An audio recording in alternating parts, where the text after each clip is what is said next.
Okay, I'm going to go over the full system from start to finish. We're going to go over the hookups first. So when you take your mixer out, you set it out. You take your external sound card out. First, you take the XLRs. These are called female XLRs on one end, left and right, the main mixer. Put them in. And then what you'll do is you'll go ahead and go to each speaker.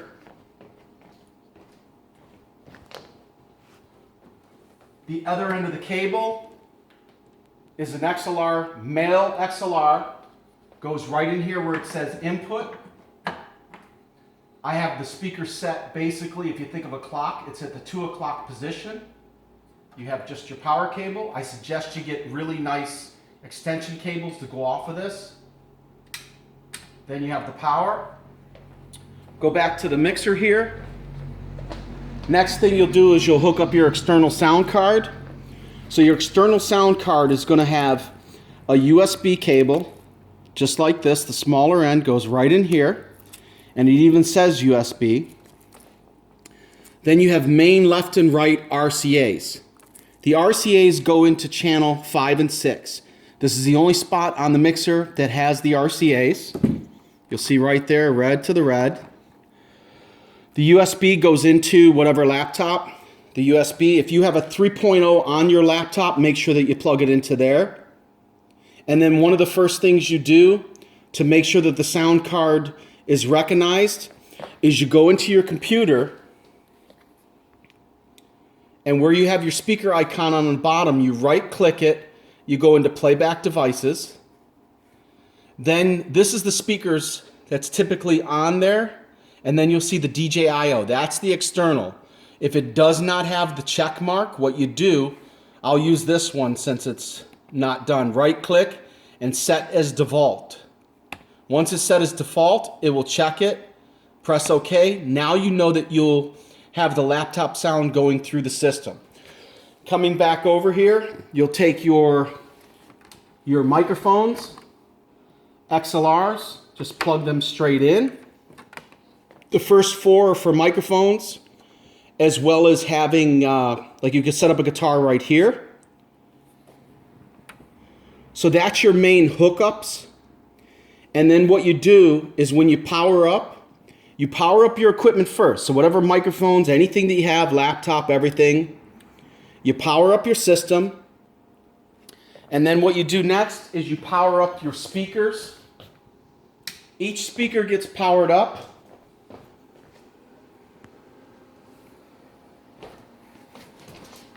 That's the last thing you power up. Once the speakers are powered up, you make sure that you see the green lights in the back of the speakers. Make sure that you see all the LEDs. Then you start setting up your mixer. You'll notice for karaoke, I have the master volume set here. So the way you look at this is your speakers, the volumes on your speakers are set, if you think of a clock, are right around 2 o'clock. And that's great for karaoke. You could even turn them all the way up if you were doing DJing, but I think that's a good spot for it. And then you'll see the masters. So what happens is the speakers are the main power. Then these master volumes are the volumes that allow you to tell this mixer how much of the speaker power are you allowing to get into the full mixer. So this is a perfect spot. Then when you're DJing and you really need to get higher volume quicker, you could bring it up to here, but don't go past that. But for the most part, this is a very comfortable measure right here. And then after you set the master volume for the overall mixer, now you want to set the individual volumes for each part of the mixer that you're using. In the case of this mixer, you have a few. The next thing you look at is your gains. You'll notice that the microphones have 4 gains here. Your audio channels have the gain right here a little bit lower. You'll notice that the gains for the audio I have set at 12 o'clock. You could typically use it between figure 10 and 2 o'clock. But 12 is a standard spot that you could utilize. You'll notice that your microphones are down a little bit less. They're right around between 10 and 11 o'clock. So you could have them between 9 and 11 o'clock. That's comfortable for microphones. Any further, you'll start getting feedback right away. We'll go over to the right here, and then we're going to go up on the mixer. This is a headphone jack here. You can listen to the headphones. Above this is a Cosmos processor. You'll notice that I have them set basically right around 10 o'clock. You could adjust it. This is just low and highs. It enhances it. So this would be your first line of EQ. And the best way you EQ a system is you go ahead and make sure all your EQs are straight up. You start with them straight up. And then you take this, you start listening to a music that has a lot of different beats to it. It's a full range. You'll hear bass, you'll hear highs, mids, something that's a really good full range and also stresses out the system a little bit. You'll kill the low channel. You'll start bringing it up. Now, either yourself or someone in the middle of the room is listening to it. And what they're going to listen for is the bass in the speakers. And as you go up, they're listening and they're saying, okay, that sounds good, sounds good. And the second they start hearing it where it sounds a little too much or a little harsh, you know to back off of it just a titch, and that's the sweet spot. Same thing with the highs. Once that's set, then you set your music channels here. You adjust from here. You'll notice that I set them for the music I was playing in this space. The lows are probably right between 11 and 12. The mids are right around 11, just a titch past it. Then the highs are right around 11. So that's how I EQ'd it. I'll set the other one so you have it like that. And just set it like that when you set it up. And then go ahead and adjust it accordingly to what works best for you in that space. So that goes over this EQ in conjunction with this EQ. Now going back to the gains. We talked about the gains here. Now there's also two stations here. You have the red knobs and the gray knobs. Or we'll even call these more of a grayish light gray because this is a darker gray. But you'll notice this is a master volume for how much echo you allow into each individual channel. And this is where you control how much echo you put into each one. I find that running the echo between, say, 10 o'clock and 2 o'clock is a really nice way of running the echo. Just do it however you want. You're going to get a feel for what you like best. Now, in conjunction with the effects, you have this section here, which takes care of the effects. You have a white button here. You can't see this because of the light, but right now it says 3B major. So if you see 3B minor, major, E, A, that means you're on Autotune, and there's this button right here that says Autotune. If I push it, it reverts back to the reverb. I'm going to have the reverb on 6, REV vocal. So if I wanted to start talking on a microphone and listen to I'm going to unmute it. Check 1, 2. So right now, if I took all the effects out, listen, it's completely flat. So if you're just speaking to a crowd, you have it completely flat. If you want more echo in, check 1, 2, you put the echo in it.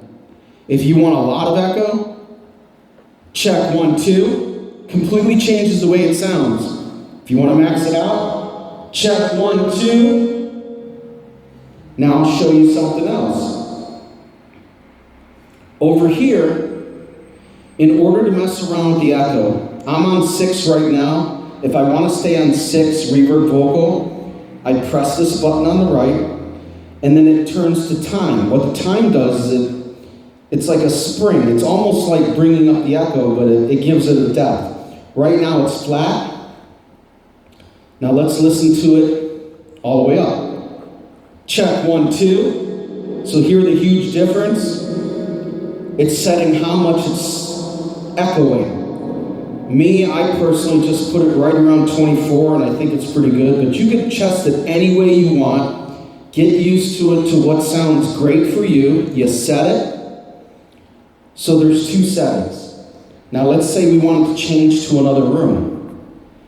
If I scroll to the left, it goes down to 5, 4, 3, 2, 1. 2, 1. So 1 is reverb plates. 2 and it's just a different type of echo. You find the echo that sounds the best to you. Go over to 2, press, check 1, 2. Sounds a little bit different, but it's a plates, so it sounds completely different than regular echo. Here's reverb plate number 3. Check 1, 2. Check 1, 2. Number 4. I really don't like DK1 and DK2, but there's reverb vocal number 6. That's the one we were using. Now there's also reverb vocal big. It's almost like going into a church hall, so let's listen to that one. Check 1, 2. So it sounds like a bigger, more in-depth hall. Go up to 8. This is more like a reverb vocal warm feeling. In fact, I've had the AT on. I probably should have taken that off. But you have the reverb like that, 9. Reverb strings, so that sounds like strings. 10 reverb large brass. So it just sounds completely different, but I'm gonna have it on 6 for you. Enter, it's there. So that takes care of your effects. I'll make sure that your effects is right around 10 o'clock. And you go ahead and adjust it the way you want. Remember that it's not going to go past, I think, 10 for that. Now, I'm going to show you the difference between having echo and auto-tune. This is what makes this mixer really cool. You need a certain amount of patience. You need a lot of hours of messing around with it, but it's fun. I've spent 4 hours just messing around with just that effect, setting this up for you, and trying to get an idea of what it feels like. So the best way to find out what it sounds like is to actually set this up, listen to the echo, and I'm going to turn the echo up so we get really good echo. Check 1, 2. And what I want to do is, we have the auto-tune right here. I'm not going to turn it on yet, but if I press this allows me to switch from seeing 6 reverb vocal, and then I see 3 B major, and then it says SP, which is the speed. That's kind of like changing the depth of what we did for the echo. So we're going to keep that like that. All right, so what I'm going to do is I'm going to listen to this, and then here's where the auto-tune is. When I turn this on, it's no longer just going to be echo, it's going to be auto-tune. So let's go ahead and just mess around a little bit. So listen to the echo. I'm gonna sing for you, baby. Now listen to this. I'm gonna sing for you, baby. You hear how it's a different sound. It completely changes a person's vocals. Not when you're talking, you can hear it a little bit subtle, but you have to really sing right into the top of the microphone. So proper microphone etiquette. Right here. You don't want the singer to have their face this far away from the mic. You don't want this part of the microphone on their chest right here.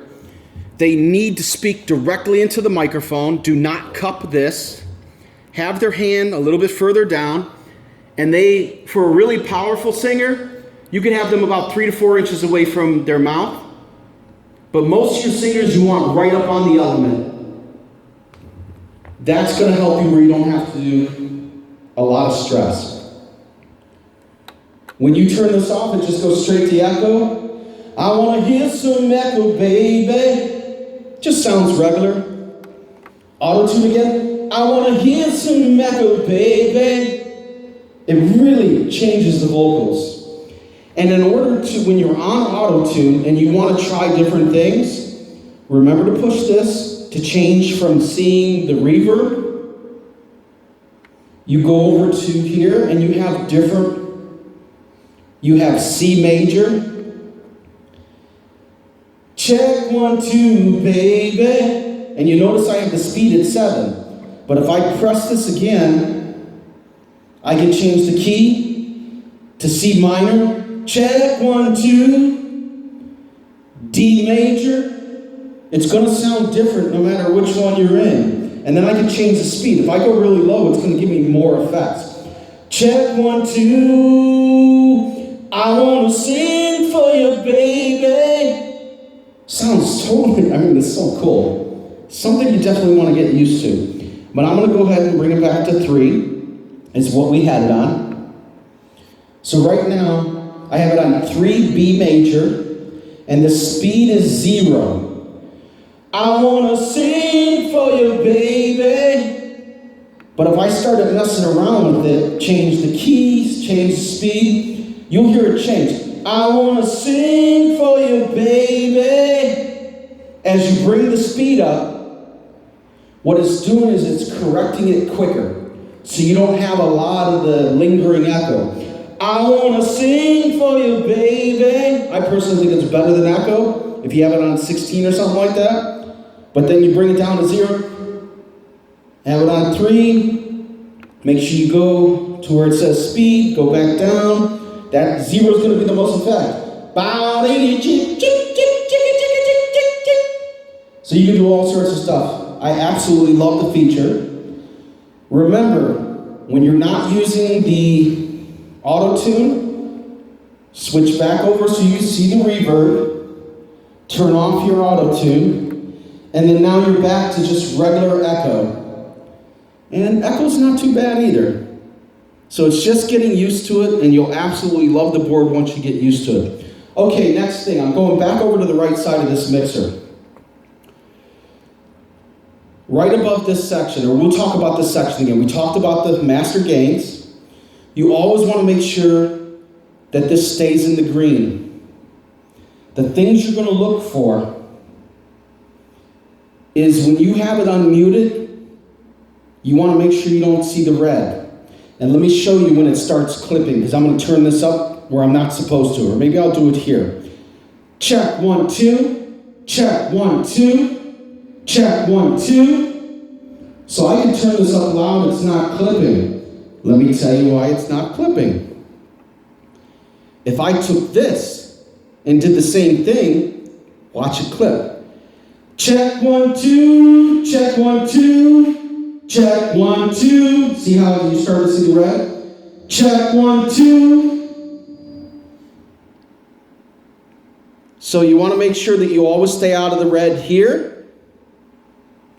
You want to stay out of the red here. Even the yellow, you stay in the green. And then you always look at the back of the speaker. So if you look at the back of the speaker, see the green light on the back of the speaker? Always make sure it's in the green. If you're going into the red, that means you have to buy a bigger system. There's no two ways about it.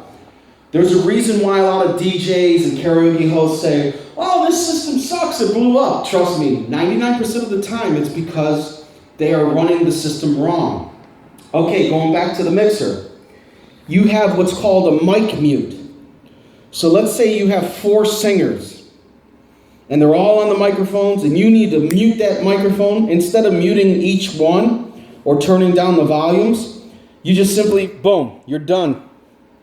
You can see you're still getting the signal, but I muted it all. So that's what that button's for.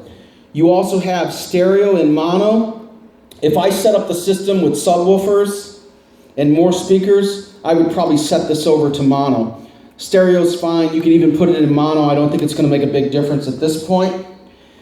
Now, we already talked about the headphones. We already talked about the Cosmos. Here's another section right here where it talks about return to auxiliary. The effects right here. Check 1, 2. It's a quick way of muting the effects, so that if you just want to talk to people and not have effects, then put the effects back. That's just a quick way of muting it instead of bringing down the effects knob.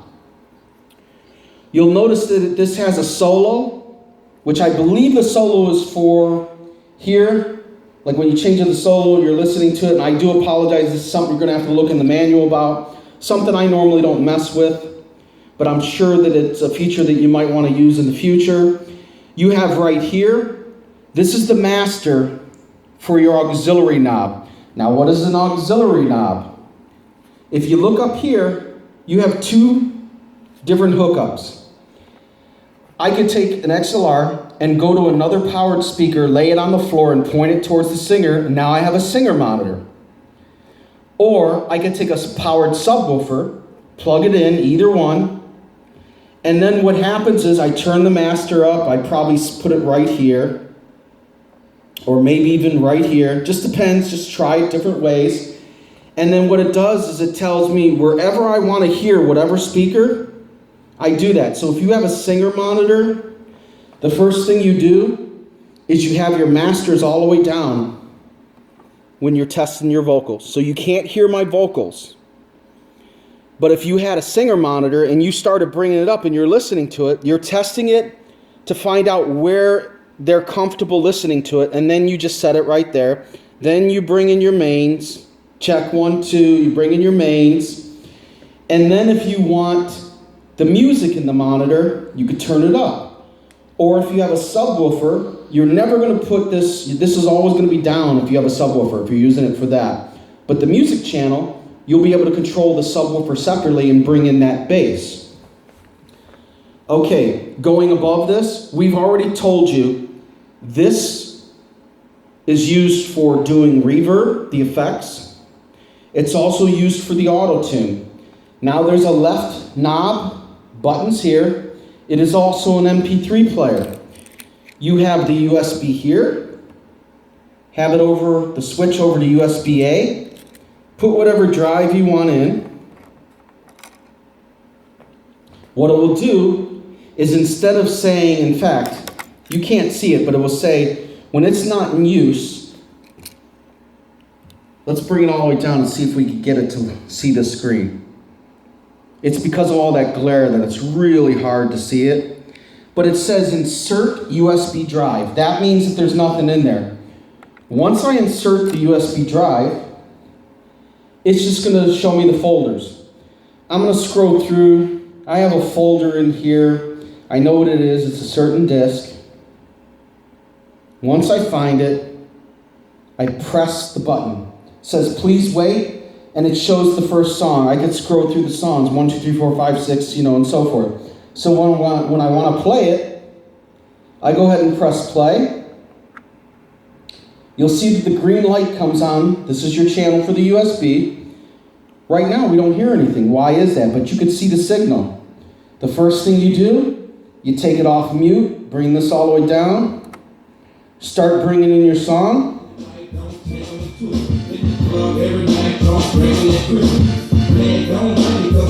Remember to watch your LEDs. And the same thing. One of the tricks to make sure that you can test this is take the song, have this all the way down, and then bring your gain up until it starts clipping. See how it starts clipping right there? Look down here. See how it's clipping? That means you never want the gain up here that far. So I'm going to back off until I don't see that anymore. See how I see it? So right around 12 o'clock is where I would want it. And then you can bring up the volume.